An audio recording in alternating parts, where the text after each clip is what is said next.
My beloved child, after you have poured out your heart before me, after your petitions have been laid down like an offering in the holy place, do not be quick to leave my presence with your hands still tightly holding on to anxiety.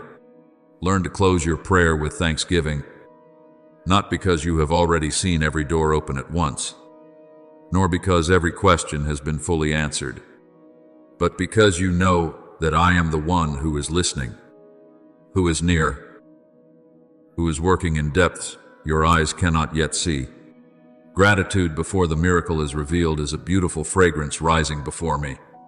It says that you trust me not only when everything is favorable, but even when the night is still thick, the road is still long, and the outward signs have not yet changed. That is the kind of faith that moves heaven, not because it is loud, but because it is sincere, not because it boasts of being strong, but because it knows how to lean upon me in gentle surrender. My child, many people only give thanks when the harvest has filled the barns, when the tears have stopped falling, when the promise has taken shape in their hands. But I am teaching you a deeper way, to give thanks while the seed is still beneath the soil, to give thanks while the clouds still cover the sun, to give thanks while your feet are still standing in the valley, because you recognize that I do not change according to circumstance. When you lift praise in the place of lack, you are declaring that my faithfulness is greater than what you are seeing.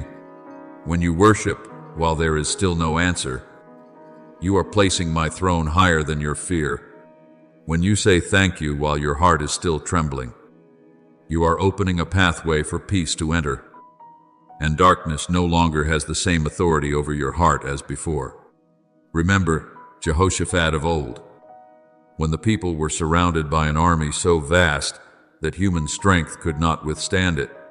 If they had looked with natural calculation, they would have seen only defeat drawing near. If they had listened to fear, they would have scattered before the battle had even begun. But in that urgent hour, I led them into something wondrous.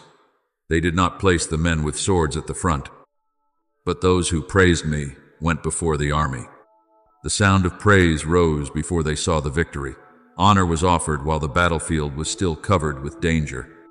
And it was as they praised that I did what they could not do by their own strength.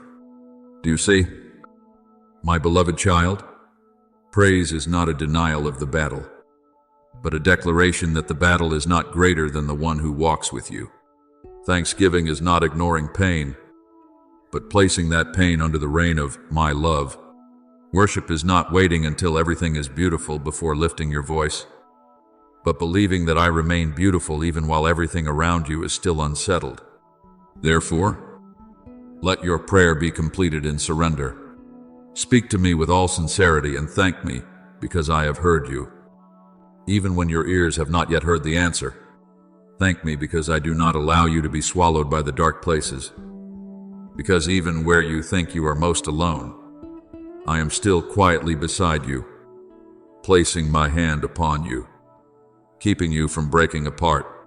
Thank me because my presence does not leave you according to seasons, does not come and go according to emotions, and does not change according to your weakness.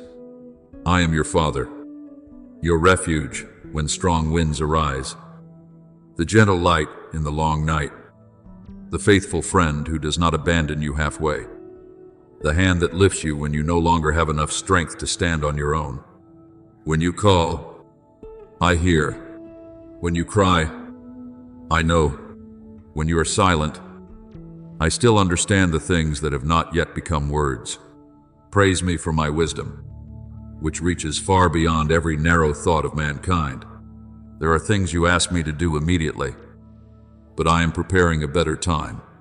There are doors you want opened, but I hold them back because behind them there is something not yet suitable for your growth.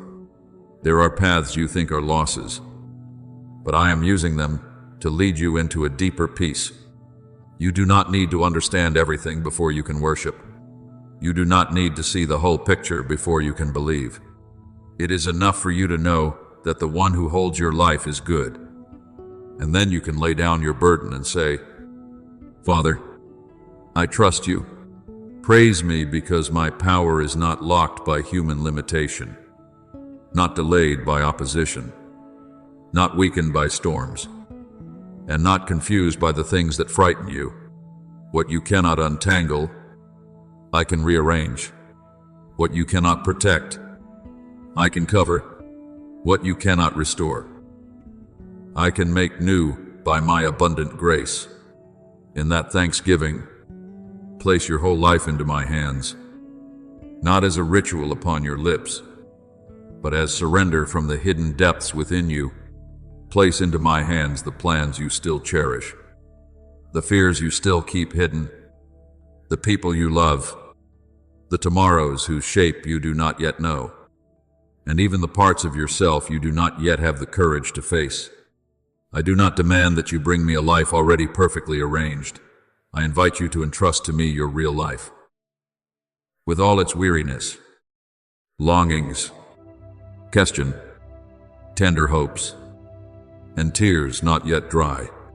When you entrust yourself to me, you do not lose yourself, you rediscover true peace. Because there is no place safer than the hand of the Father. Whatever may come, you do not need to let fear lead the way.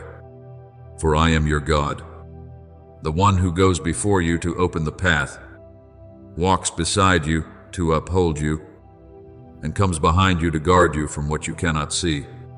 My beloved child, let your heart become still in holy quietness.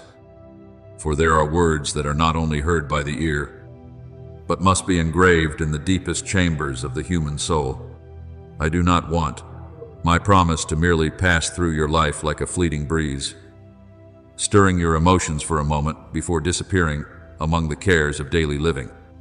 I want that word to become a lasting seal, like the mark of love placed upon the heart, like a lamp that does not go out in the long night, like a hidden spring flowing beneath dry ground to nourish seasons of flowers not yet in bloom. Remember, what I have spoken in love cannot be faded by time, broken by circumstance, or swallowed by darkness. When I place a promise upon your life, that promise is not fragile like the words of men, nor does it change with passing emotion. It carries the breath of eternity and is preserved by my own faithfulness. There may be those reading these lines with weary eyes, carrying within them many questions that have not yet found an answer. They have passed through long seasons of waiting. They have tried to stand firm in silence. They have smiled many times at others while trembling inside. Some have believed that I forgot them in the vastness of this life. Some have thought that because they are weak, because they have stumbled, because they are not good enough, I would withdraw my hand, but speak to them with the gentle voice of one whom I have comforted. I have never left. I do not abandon my children when they enter the valley.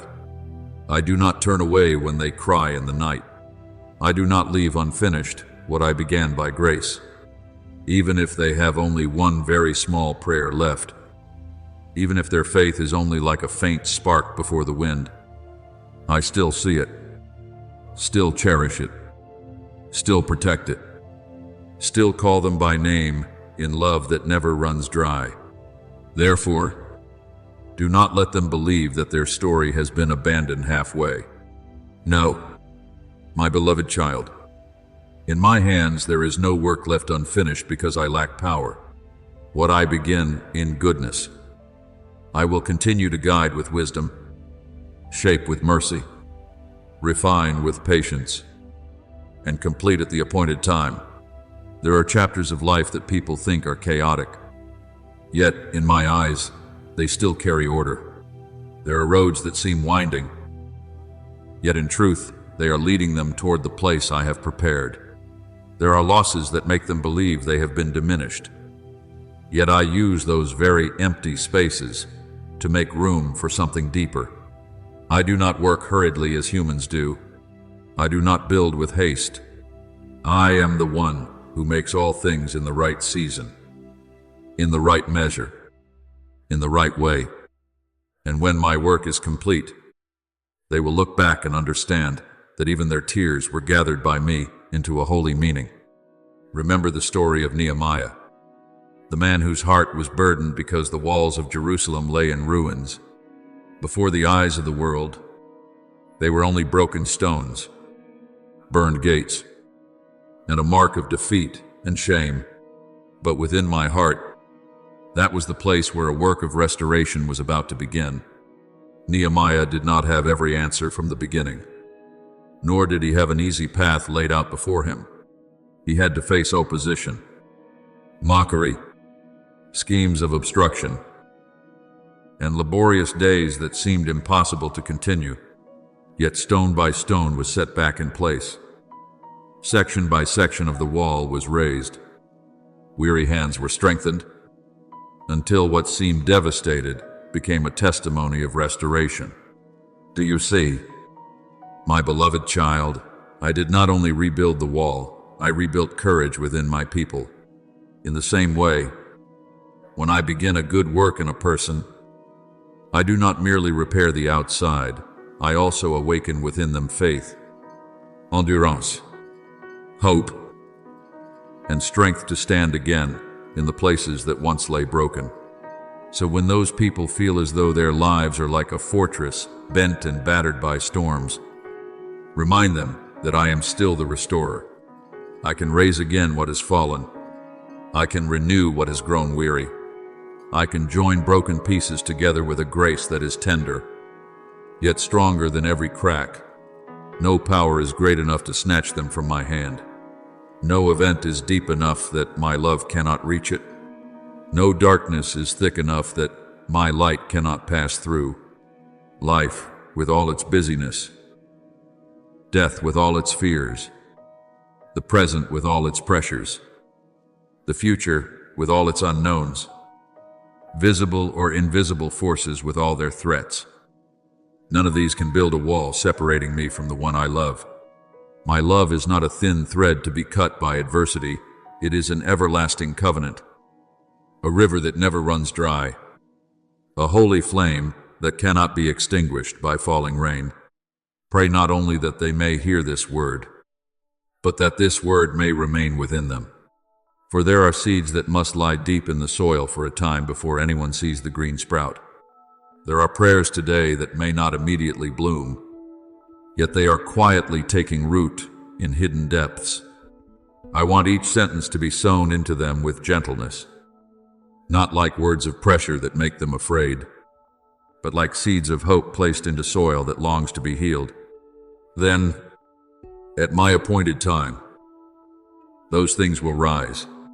One day, in the midst of an ordinary morning, they will suddenly remember that I have not left them. One night, when anxiety tries to pull them down, my promise will shine within them like a lamp lit again. One season, when they see sweet fruit in a place that was once dry, they will understand that no word sown in me is ever useless. My beloved child, there are seasons in your life when it seems every door is closed, every road is covered by fog, and every hope that once burned within your heart has become only a small flame trembling before the wind. You look around and see that the familiar resources are no longer enough to support you. You search your memory for old methods, but they no longer open a way out as they once did.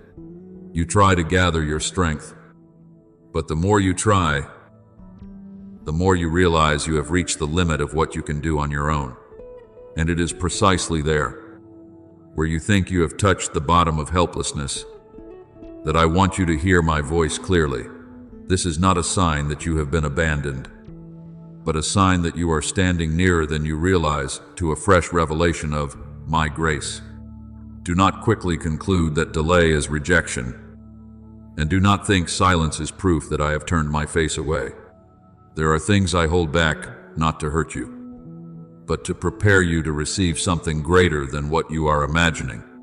You often desire blessing to come when everything is favorable, when the sky is clear, when your heart is confident, when your hands still have sufficient means.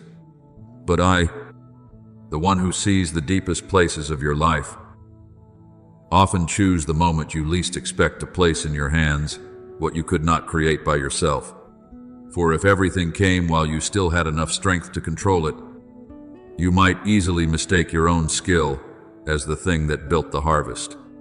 But when blessing blooms in the middle of dry ground, you will know that my hand has been working quietly in a place that seemed to have no life left. My child, desperate moments do not have the right to define your future.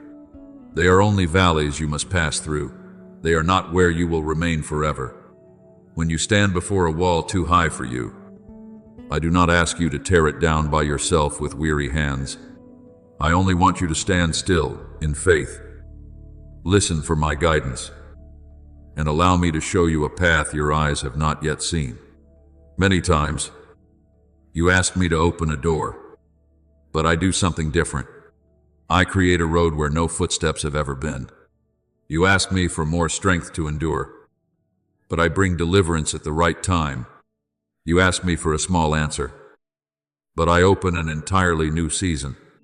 That is the way I love you, not poorly, not late, not lacking, but completely according to my holy wisdom. Remember Hagar in the wilderness, when she held the child and thought all hope had closed beneath the heat of the desert. Before her eyes there was only sand, thirst, fear, and exhaustion. She could no longer see tomorrow, no longer see a way home, no longer know what to do to protect the most precious thing she held. But in the very moment when it seemed that tears were all she had left, I opened her eyes to see the well of water nearby. Do you see, my beloved child? That well was not necessarily created in that very second. Perhaps it had already been there. But pain and panic had kept her from recognizing it. In the same way, there are helps I have placed near you, provisions I have prepared around you, supporting arms I have sent to you. But because you are too tired, too afraid, too immersed in pressure, you have not yet been able to see them. I did not only give water to Hagar, I restored her sight. And with you also. I do not only bring you out of distress, I open the eyes of your faith so that you recognize I have never been absent. Therefore, when you feel you are standing at the edge of a dead end, do not see it as the end. See it as a place where I can turn your helplessness into a doorway for my power to enter. I am not limited by the numbers in your hand, by the support of others, by your present condition, by judgments spoken over you, or by the doors that have closed before your face. What you call impossible, I can turn into a living testimony. What you call too late, I can turn into the right time. What you call loss, I can sow with seeds of restoration. There is no night so long that my light cannot break through. There is no place so barren that my grace cannot cause green shoots to rise.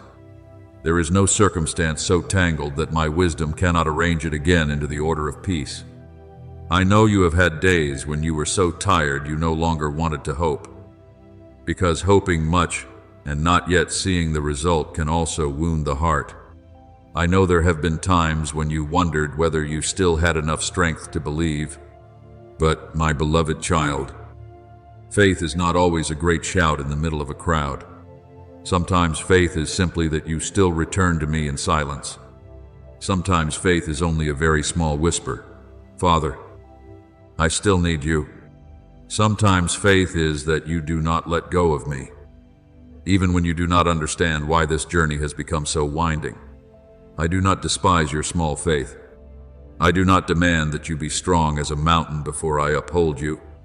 I only need you to give me the truest part of yourself, even when that part is trembling, so that I may cover it with my mercy. Then you will see that what today makes you think you cannot take another step will become the very place you look back upon and realize that I carried you through in a way no one expected. There are blessings that will come, not according to the schedule you designed, but according to the time I have appointed. There are encounters that will happen precisely when you think you have been isolated. There are doors that will open after a long night that seem to bring no new message. There are prayers you thought had fallen into silence that will return in a form more mature, deeper, and more beautiful than what you once asked. I do not only want you to receive the blessing, I want you to know the blesser. I do not only want you to escape difficulty, I want you to come out with a faith refined, a vision expanded, and a peace no longer dependent on outward circumstances. So keep your heart tender while you wait, and keep your steps steady, even when many things before you remain unclear. Do not allow despair to become the final voice within you. Do not let today's exhaustion convince you that tomorrow holds nothing good. I am your Father, the one who is never late, according to eternal wisdom.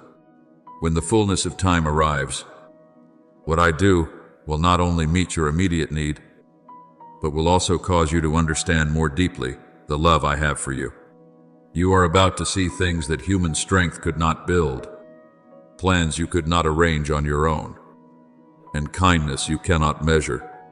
Lift your head, my beloved child, for the place you thought was an abyss may be the very ground upon which I build a wonder. The place you thought everything had ended may be where I begin a dawn. And when that happens, you will know that I was with you in every step, every tear, every silence, every petition, and every moment when you thought you could not continue, my beloved child. There are graces you can see with your eyes, such as a meal placed on the table, a door opened at the right time, or someone coming to lift you up when you thought you had been forgotten. But there are also quieter, deeper graces that do not sound like a trumpet in the public square, do not shine like the midday sun, but remain beside you like the warmth of a hand resting on your shoulder in the long night. That is my presence. You often thank me for what I give. But today I want you to learn to thank me, because I myself am still with you. For there are days when the greatest gift is not what you receive, but the knowledge that you are not walking alone, when the road ahead is still veiled in mist, when your heart does not yet understand why it must pass through painful turns, when many promises still seem distant. I am still there, closer than your breath, gentler than the dawn, more enduring than every foundation of this world. My child, do not take that holy presence lightly. It is my presence that has kept you from collapsing in seasons when you no longer had strength to explain your pain. It is my presence that lifted you up when your legs trembled before closed doors. There were times when you thought you had reached the end, but in truth you were only walking toward the place I had prepared to reveal a deeper mercy. There were times when you thought the wall before you was the final mark, but in my hand, that wall could become a testimony to a miraculous opening. I never allow you to stand before adversity merely so that you will be afraid. I allow you to face it so that you may know my power is greater than what threatens you. When you are fragile, I do not despise you. When you tremble in fear, I do not turn my face away. When you cry quietly and no one hears, I still hear every sob that has not yet become words. Therefore, you know that your gratitude does not need to wait until everything is perfect before it rises. Give thanks, even while the rain is still falling, because I am your shelter. Give thanks even while the answer has not yet come, because I am near you in the waiting. Give thanks even when you have not yet seen the way, because I am never lost. Many times, you only want me to change the circumstance quickly, but I am also quietly changing the way you see that circumstance. I teach you to look at the storm not only as something that frightens you, but as the place where you learn that peace does not come from a calm sky, but from recognizing that I am holding every wind. When you thank me, in the midst of what is still incomplete, your heart is freed from complaint, and within you begins to grow a gentle strength the world cannot give. Remember the young servant of Elisha of old. when the city was surrounded by enemy forces. That morning, the young man looked out and saw only horses, chariots, swords, Aziga, and danger. His eyes saw only what was threatening him, so his heart fell into panic. But Elisha did not look through fear. He stood in the peace of one who knew that God never abandons those who belong to him. And when the inner eyes of the servant were opened, he realized that around them was a protection far greater than every army surrounding them. Do you see, my beloved child? The outward circumstance did not immediately change, but the vision changed. Fear lost its authority when he recognized that I was present. What you thought was loneliness was actually being covered. What you thought was defeat was actually being guarded by me within a higher plan. That story reminds you that you do not need to see everything before believing that I am at work. You only need to know that I am with you. And your heart already has a steadfast refuge. From that deep place, your prayer should not be only something you do when you have free time, nor a habit you remember only in danger. I want prayer to become the rhythm of your life, like a stream flowing continually beneath dry soil, like a lamp quietly burning in the sanctuary, like an unbroken whisper connecting you to the endless source of love. Prayer does not always require many words, nor is it a performance of the lips. Sometimes it is only a glance turned toward me in the middle of a busy day. Sometimes it is only a soft breath when your heart is weary. Sometimes it is the silence of placing yourself before me without arguing, without hiding, without trying to appear strong. I hear even the things you do not yet know how to name. I understand even the sorrows you cannot arrange into words. When you return to me, whether through speech, tears, silence, or a small trust, I receive you with unchanging love. Beloved child, I want your prayer to be sealed in holiness, not like a cold mark, but like the arms of a father guarding a little child from evil. When you lift your prayer to me, do not think it disappears into empty space. Every sincere word is cherished by me. Every upright cry is placed under my care. Every time you seek me, there is a quiet movement in the unseen realm, an endurance sown into your heart, a covering of peace placed over your steps. My grace does not only touch the moment when you pray, it follows you afterward, into conversations, decisions, trials, long nights, and new dawns. What you entrust to me in faith, I will guard by my power. So do not let your prayer burn only in emergencies and then fade when things become temporarily calm. Let it become the holy breath of your life, a gentle yet powerful rhythm that carries you through each day. When you are joyful, speak to me. When you are sad, lean upon me. When you are confused, ask me. When you are blessed, thank me. When you do not understand, remain with me. Watchfulness does not mean you must live in tension. It means you keep your heart open to my guidance. The watchful person is one who does not allow the noise of life to choke out the gentle call from heaven. The one who prays without ceasing is one who learns to carry me into every breath, every choice, every step, every small joy, and every hidden sorrow. I am with you, not only in the holy place, not only in the quiet hour, not only when you feel worthy, but also in the moments when you are clumsy, tired, distracted, and weak. My love does not withdraw because you are not yet perfect. My presence does not become distant because you still have many things to learn. I am the compassionate Father, the one who slows his steps to walk with you, bends down to lift you, and gently corrects you so that you may grow in the light. Continue to thank me, not only because my hand blesses you, but because my heart is always turned toward you. Continue to pray, not because I am far away and need you to call loudly, but because I am near and desire you to live in deep communion with me each day. Then you will see that when prayer becomes the rhythm of your life, you are no longer easily swept away by fear as before. When my presence becomes your refuge, storms may still arise, but they will no longer rule your heart. When gratitude becomes the garment you wear each day, darkness cannot easily cover the light within you. I will teach you to walk steadily, not because the road of life is always smooth, but because your hand rests in mine. I will teach you to hope, not because you always see the result immediately before your eyes, but because you know that the one who leads you is faithful.